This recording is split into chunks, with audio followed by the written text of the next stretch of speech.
Kekuatan air hujan dapat mengakibatkan kebocoran.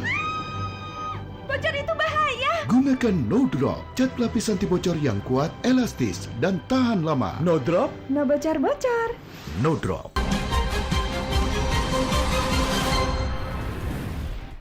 Dipersembahkan oleh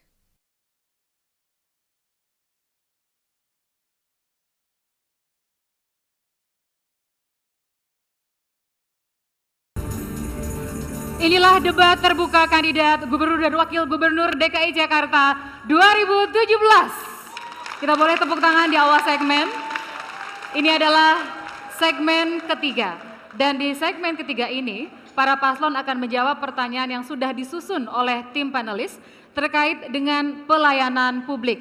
Dan seperti segmen sebelumnya, masing-masing paslon akan saling menanggapi. Kesempatan pertama diberikan kepada paslon 3. Pertanyaan untuk paslon 3, dalam program kerja paslon 3 disebutkan penanggulangan masalah Jakarta yang menahun, diantaranya kemacetan. Data Masyarakat Transportasi Indonesia menyatakan kerugian ekonomi akibat kemacetan di Jakarta mencapai 150 triliun per tahun. Jumlah kendaraan terus bertumbuh dan tidak sejalan dengan pertumbuhan ruas jalan. Pemerintah DKI Jakarta menggenjot pembangunan flyover, underpass, dan tol dalam kota. Tetapi di sisi lain, jika jalan terus dibangun, akan meningkatkan insentif untuk pertumbuhan kepemilikan kendaraan pribadi. Bagaimana strategi paslon 3 terkait pembangunan jalan dan penanganan kemacetan di Jakarta? Waktu 2 menit untuk menjawab dimulai ketika Anda berbicara. Silakan.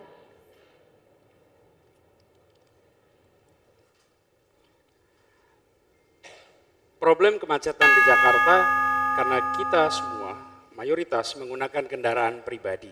Karena itu, sederhananya solusinya adalah dengan memfasilitasi kendaraan publik massal. Bukan hanya kendaraan publik massal.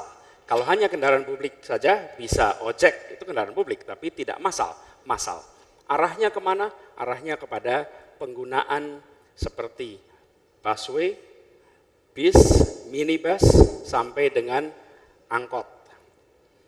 Yang kita akan bangun adalah sistem transportasi yang terintegrasi. Artinya, kalau kita membayangkan warga Jakarta seperti badan, maka jalur transportasi adalah pembuluh darahnya, bisa mengalir ke seluruh bagian. Sistem transportasi yang ada di Jakarta, angkutan umum massal, tidak bisa menjangkau semua titik. Di Jakarta ada 13 juta motor, 4 juta mobil, dengan 10.200.000 penduduk. Dengan situasi seperti ini, maka yang akan kita lakukan adalah, pertama, membuat jalur MRT, LRT, dan BRT sebagai tulang punggung. Sesudah itu, jalur yang lebih kecil, bis yang lebih kecil, kemudian mikrolet, angkot, sampai ke wilayah-wilayah. Angkot bergerak di kampung, sehingga seorang warga yang mau pergi dari satu titik ke titik lainnya bisa menggunakan kendaraan umum dekat rumahnya dan sampai ke lokasi yang dituju. Hari ini tidak ada kendaraan yang sampai ke wilayahnya masing-masing. Dan kita akan menyiapkan Rp5.000 untuk seluruhnya. Bukan hanya busway, naik mikrolet, naik angkot, bayar Rp5.000, pindah tiket terusan tanpa harus bayar. Sampai ke tempat tujuan. Dan itu dilakukan secara terintegrasi. Dengan cara demikian semua akan mendapatkan manfaat. Terima kasih. Waktu habis. Kita lanjutkan. Mohon tenang para pendukung. Semangatnya luar biasa tapi harus tetap tertib selama berlangsungnya debat. Berikutnya pertanyaan untuk paslon 1. Dalam strategi kebijakan paslon 1 disebutkan diantaranya mengenai pengelolaan sampah. Sampah merupakan salah satu masalah utama di Jakarta. Volume sampah mencapai 6.500 sampai 7.500 ton per hari.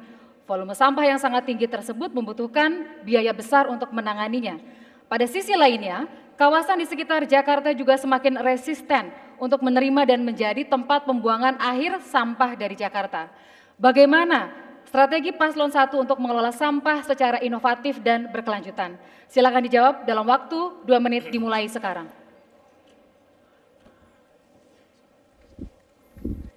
Bicara soal sampah, Sekali lagi bicara soal sampah. Kita punya Undang-Undang Nomor 8 tentang pengelolaan sampah. Bicara soal sampah sebenarnya itu diawali bukan pada TPA atau tempat pengolahan akhir, tapi lebih daripada awal, di mana ketika kita keluar dari rumah, kemudian ketika keluar kita dari mall, itu adalah persoalan sampah dimulai.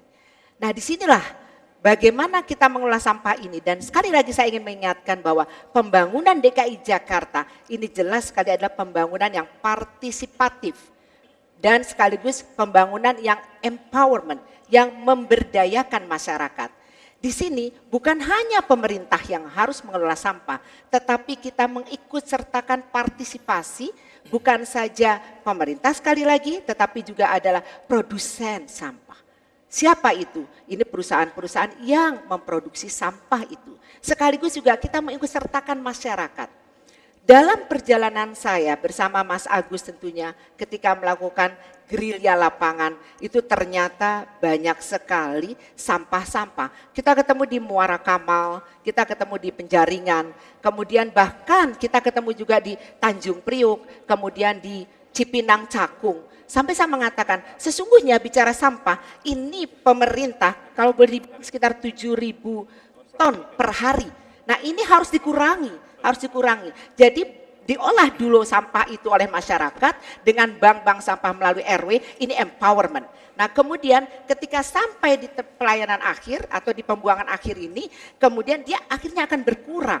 Nah disinilah saya ingin peran serta aktif masyarakat untuk ikut. Bahkan kita terjun ke lapangan, bukan hanya di atas meja, bukan di balai kota dengan rapim, kemudian marah-marah, tetapi kita langsung di lapangan.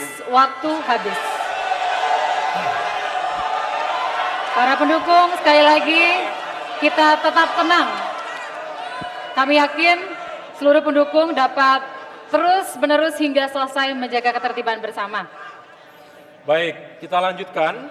Sekarang kesempatan untuk paslon 2. Pertanyaannya adalah, program kerja paslon 2 diantaranya mencantumkan tentang isu air. Dan memang salah satu persoalan krusial warga Jakarta saat ini adalah air bersih. Sekalipun sudah diswastanisasikan, sampai saat ini Pamjaya belum mampu memasok secara optimal kebutuhan air bersih di Jakarta, baik dalam hal akses maupun dalam hal kualitas. Pamjaya hanya mampu menyediakan 1/3 dari total kebutuhan air bersih. Padahal Kementerian Pekerjaan Umum dan Perumahan Rakyat menargetkan tahun 2019 PDAM di Indonesia harus bisa diakses oleh 99% masyarakat Indonesia. Sebagai tambahan, Yayasan Lembaga Konsumen Indonesia memiliki data bahwa mayoritas air PDAM hanya dipakai untuk aktivitas MCK. Bagaimana strategi paslon 2 untuk memastikan akses dan kualitas air bersih bagi warga Jakarta? Waktu 2 menit untuk menjawab pertanyaan, dimulai dari sekarang. Ya, ketika kami masuk, kami sadar perusahaan air minum itu dikuasai oleh swasta. Tapi tentu kita harus menghargai apa yang dilakukan oleh investor ini. Maka kami melakukan renegosiasi. Selain renegosiasi dengan perusahaan Palija dan Aitra, kami juga memulai membangun sendiri penggabungan manajemen, sedang diurus perdanya, antara perusahaan air limbah, PAL, dengan perusahaan air minum. Artinya apa? Nanti ke depan, kalau Anda mau mendapatkan air bersih, maka Anda harus memasang air kotor. Nanti bagaimana caranya yang tidak mampu? Kami melakukan subsidi yang kita kenal dengan PSO, Public Service Obligation. Ketika masyarakat nggak mampu membayar nilai tertentu, kami yang membayar. Ini yang kami namakan bagaimana mengadministrasi keadilan sosial. Yang mampu membayar lebih, yang tidak mampu kami subsidi. Nah lalu apa yang kami lakukan lagi? Tentu persoalan air ini kami sadar betul. Orang yang tidak mampu justru membeli air 25.000 sampai 50.000 per kubik. Padahal air yang kami jual itu hanya untuk orang yang miskin hanya 1.050 rupiah per kubik. Ini tentu hal yang jauh sekali. Lalu bagaimana kami lakukan? Ternyata orang tidak mampu tidak sanggup membayar pemasangan awal. Nah sekarang kami telah memasang puluhan ribu rumah-rumah, saya kira mungkin tahun ini bisa capai ratusan ribu. pemasangan gratis. Karena bagi orang yang tidak mampu, yang penting jangan bayar uang mukanya yang berat. Nah kalau sehari-harinya kami kenakan 7.000 per kubik, bayar. Yang penting jangan bayar 1 juta, 1,8 juta untuk pemasangannya. Nah programnya sedang kami kerjakan. PAL telah di-manage oleh orang-orang dari PAM. Kami yakin PU juga bekerja dengan baik. Kita lagi kerjakan pengolahan air limbahnya, maka capai target akan tercapai. Terima kasih. Hadirin dan pemirsa, semua paslon sudah mendapatkan pertanyaan dan sudah menjawab pertanyaan yang disusun oleh tim panelis. Sekarang kita akan mempersilahkan paslon 3 untuk menanggapi jawaban paslon 1 dan 2. Waktu Anda 2 menit 30 detik dimulai ketika Anda berbicara, dimulai sekarang.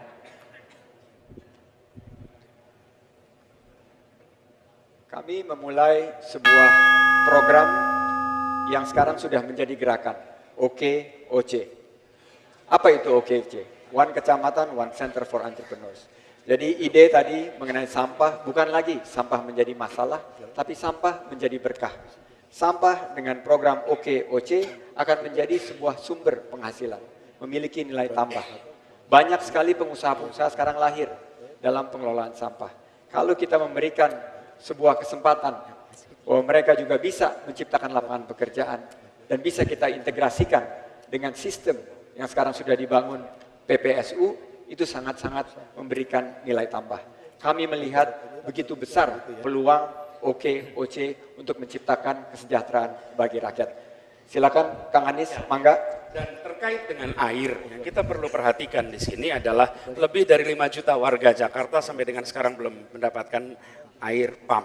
Karena itu pipanisasi menjadi krusial. Seperti yang disampaikan juga tadi, pipanisasi. Karena itu kita yang akan dilakukan adalah prioritaskan pada kampung-kampung. Rumah dengan ukuran di bawah 150 meter akan menjadi prioritas utama. Otomatis kampung-kampung di Jakarta dan di situ tempat yang minim. Masuk langsung pipanisasi dan dalam 5 tahun tuntas. Yang kedua, akan diberikan subsidi 80% bagi mereka yang rumahnya di bawah ukuran 70 meter persegi. Begitu Anda ketemu rumah di bawah 70 meter persegi, dengan sendirinya langsung hanya bayar 20%. Dan kita semua lakukan pipanisasi itu dengan 0 rupiah. Sebagaimana program kita juga memberikan pada warga yang hari ini tidak punya rumah untuk mendapatkan rumah dengan kredit DP-nya 0 rupiah. Dengan 0 rupiah DP, maka seperti juga pipa, mereka tak kuat membayar di awal. Rumah juga sama, jangan airnya mengalir tapi rumahnya tak dimiliki. Miliki rumahnya, miliki air bersihnya, dan kemudian merasakan kesejahteraan, keadilan di Jakarta. Itu yang akan kita laksanakan di Jakarta 5 tahun yang akan datang. Terima kasih. Waktu masih ada, apakah akan digunakan atau cukup? Baik, para pendukung harap tenang. Para pendukung harap tenang. Tata tertib sudah dibacakan di awal debat dan penyelenggara yaitu KPU DKI Jakarta mengingatkan kami moderator untuk mengingatkan Anda para pendukung. Jika ada yang tidak dapat menjaga ketertiban, maka penyelenggara berhak untuk mengeluarkan pendukung yang tidak tertib. Baik, kita lanjutkan. Silakan paslon 1 menanggapi jawaban paslon 2 dan paslon 3. Waktu Anda 2 menit 30 detik dimulai ketika Anda berbicara. Silakan. Masalah macet memang sangat membuat kita frustrasi, tetapi tidak menjadi skeptis karena saya dan Po Silvi memiliki komitmen untuk bisa menghadirkan berbagai kebijakan dan juga inovasi, termasuk melanjutkan apa yang sudah dilakukan hari ini dan dilakukan oleh gubernur-gubernur sebelumnya. Tentu kita tahu bahwa pertumbuhan ruas jalan tidak ada apa-apanya dibandingkan dengan pertumbuhan jumlah kendaraan pribadi. Kita ingin benar-benar lebih mengajak dan membuat masyarakat berpihak pada kendaraan transportasi umum massal. Artinya kita harus memberikan insentif yang tepat, harus aman, nyaman, tepat waktu, dan juga terjangkau. Selain itu, kita juga ingin mengedepankan pola-pola hidup yang lebih efisien lagi. Kita bangun transit hub yang memadai, intermodal transportasi juga dapat terjadi, dan pada akhirnya sasaran kita adalah mengurangi waktu tempuh pada saat-saat peak hours. Dan juga kita ingin membangun jalur-jalur khusus sepeda, termasuk memberikan insentif yang positif bagi para pejalan kaki. Artinya pedestrian kita juga harus baik. Kemudian terkait dengan masalah air. Kita tentu ingin meyakinkan bahwa dari 800.000 terdaftar sebagai pelanggan air di Jakarta, ada 22% yang belum mendapatkan pelayanan dengan baik. Kualitasnya tidak baik, tidak lancar. Banyak sekali masalahnya, termasuk adanya pencurian air di tengah-tengah perjalanan. Dan kita ingin yakinkan itu tidak terjadi. Harus ada enforcement yang baik. Tetapi di saat yang bersamaan, kita juga harus memahami bahwa masih banyak masyarakat kita yang tidak memiliki akses terhadap air baku yang baik, yang bersih. Oleh karena itu, pemerintah memiliki tanggung jawab untuk bisa menyiapkan persediaan air baku yang semakin baik. Tentu kita harus lakukan secara sistematis. Kita bangun kolam-kolam retensi, termasuk sumur-sumur resapan dan juga dengan water harvesting. Dan itu semua akan menambah suplai air diperlukan, jika diperlukan oleh masyarakat sewaktu-waktu. Dan terakhir saya menambahkan sedikit tadi yang disampaikan Pak Silvi, dalam mengelola sampah. Selain kita merevitalisasi tempat pengelolaan air, kita juga membangun intermediate treatment facility untuk menjadikan sampah menjadi energi. Terima kasih.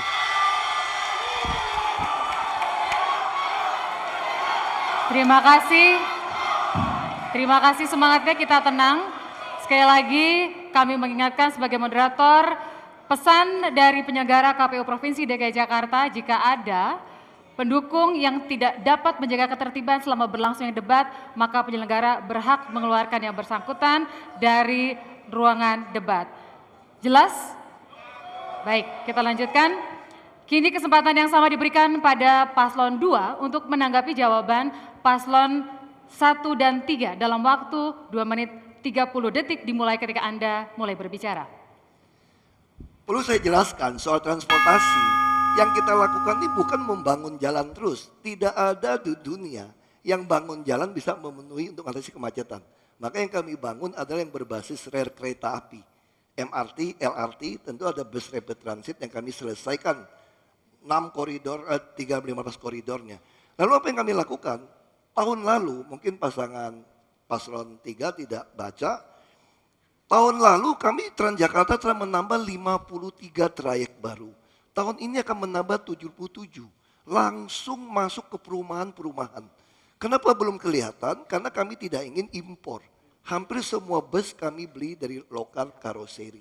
Lalu apa yang kami lakukan lagi? Kami sedang membangun banyak apartemen di atas terminal-terminal maupun stasiun-stasiun maupun pasar-pasar kami, supaya pekerja-pekerja orang Jakarta yang nggak mampu beli rumah di Jakarta, kerja di Jakarta, kembali tinggal di Jakarta dengan menyewa apartemen harga kos.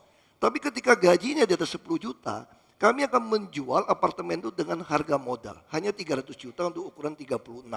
Jadi ini akan mendorong mengatasi kemacetan. Bahkan sekarang kami melakukan subsidi. Orang Tangerang, Depok, Bekasi ke Jakarta bayar 3.500. Lalu dari mana uang subsidi nanti bisa sampai 45 triliun? Itulah kami kenakan jalan berbayar atau dikenal dengan ERP. Dari uang ini masuk, ini yang kami namakan bagaimana mengadministrasi keadilan sosial. Lalu mengenai sampah, Februari ini bulan depan kami sudah groundbreaking membangun waste to energy. Dikerjakan oleh BUMD kami. Jadi kami sudah siapkan semua bertahap, termasuk di kampung-kampung harus dididik dengan uang yang baik. Mungkin Mas Jarod bisa tambahkan sedikit. Terima kasih. Untuk mutasi, promosi, dan demosi, ukurannya jelas. Kita sangat sabar. Beberapa kali kita berikan peringatan, masukan. Jangan korupsi. Warga Jakarta butuh pelayanan yang cepat, tepat, profesional, dan bebas dari pungli. Oleh karena itu, apabila ada mereka-mereka yang lambat untuk mengeksekusi kebijakan dengan menyesal, dengan senang hati juga kami akan ganti. Oleh sebab itu, untuk pergantiannya kita membuat dengan cara lelang terbuka. Terima kasih.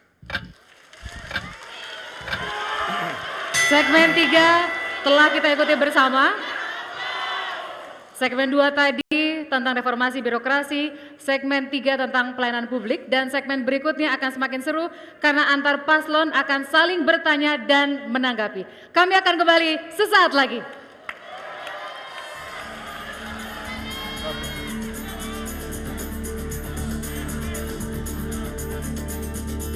Dipersembahkan oleh